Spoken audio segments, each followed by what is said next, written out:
domatesleri Mehmet abi gördün mü? Kökleri duruyor.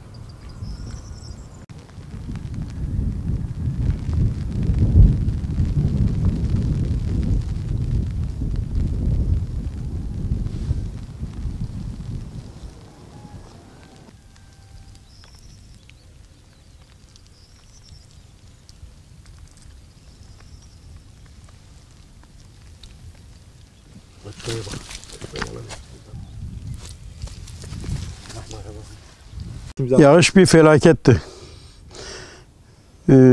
Çok büyük bir yağışımız oldu.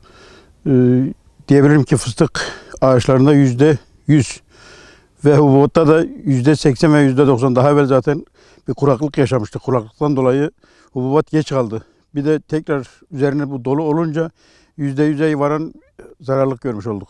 Benim kendi şahsı evde 2-3 tane hayvanım vardı. Ahırımız su bastı ve samanlığımı da su bastı ve ben ondan çok uğraştım. Fıstık ağaçlarında %100 zararlık. Zaten şu anda biz zor şartlarda geçim sıkıntısı içinde yaşıyoruz ve bir mazot pahalılığından, gübre pahalılığından dolayı bir de felaketin gelmesi bizi çok üzdü ve sıkıntıya soktu. Yeni senenin gözleri gitti zaten. Bir de bu seneki ürün %80 veya 90, yani %100 demesem bile %90 kesin şey vardır, zararlık vardır. Yapraklar falan hep döktü. Yapraklar döktü, yaprakların meyve gitti. Vatandaşımıza yardım bekliyoruz. Ne gibi yardımlar bekliyorsunuz? Yardım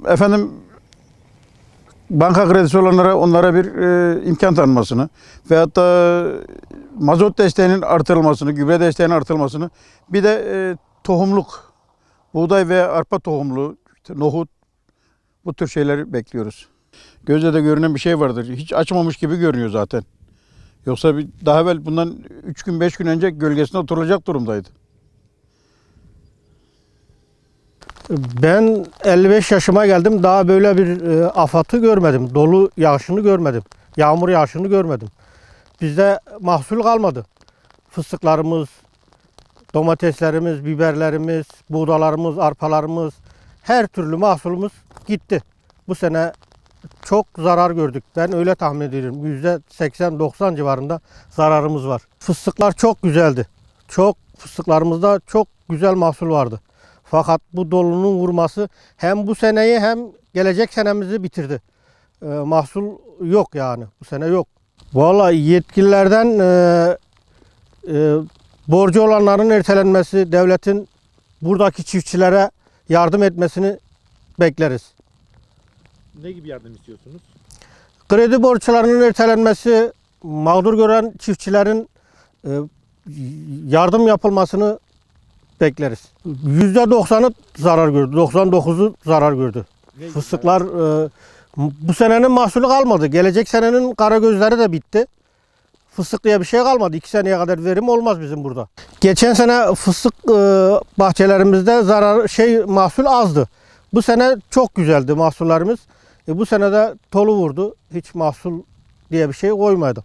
Mahsulümüz bütün yerde. Görüyorsunuz bak. Hep mahsul yerde.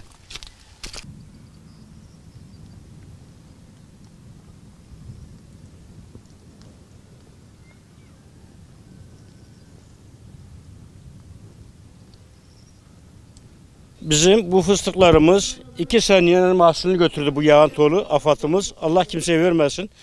Bu tolu 3 sefer bizi vurdu. 3 kere saat yarım vurdu, saat 2'de vurdu. Bir de 4 ile 5 arasında büyük bir tolu oldu. Bizim bu tolu ağaçlarımızda hiçbir yarpak koymadı. İşte meydanda hepsi görükü. Yeşil yarpak kalmak, kış uykusuna yatar gibi ağacımızı perişan etti, budadı.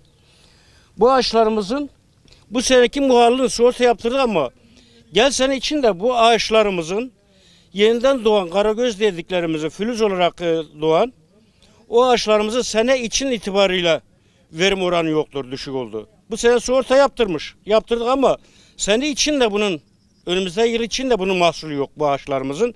Muhat öğretimimizin yetkili işlere gidermesini arzu ederim. Genelde bizim burada duyduğumuzda aradığımız köylerde çevremizde çünkü bu afatı çok büyük bir afat olduğu için çevre komşu köyler aradık. Filanda var mı zararlı, filanda var mı?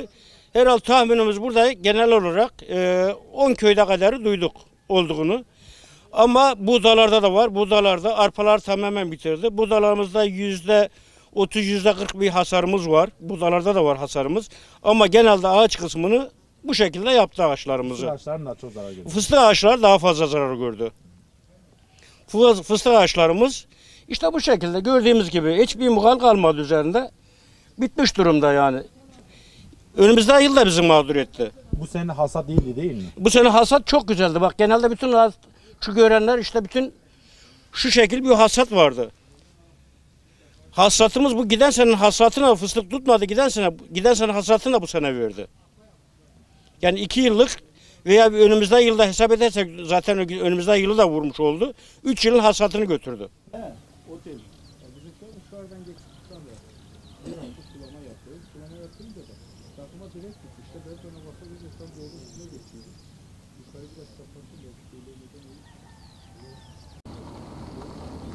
Ayatoğlu vuru şekilde bitirmiş ağaçları. Ağaçların vurur vaziyeti kalmamış. Ağaçlarımıza yeşil yaprak diye bitki.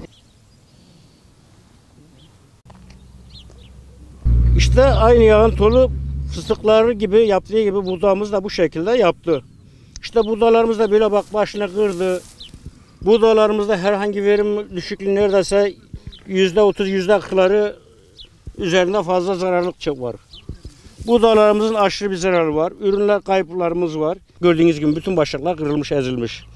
Kalan başaklar da bak bu şekil, yarı oluk. Kalan başaklarımız işte bak bu şekil. Tolu yarısını vuruk, yarısını düşürük. Kafaları ezilik bak işte bu şekil. Kalanlar da bu şekil.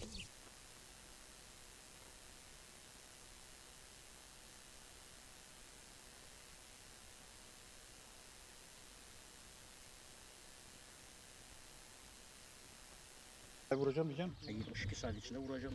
Rusya'da ama şey değil.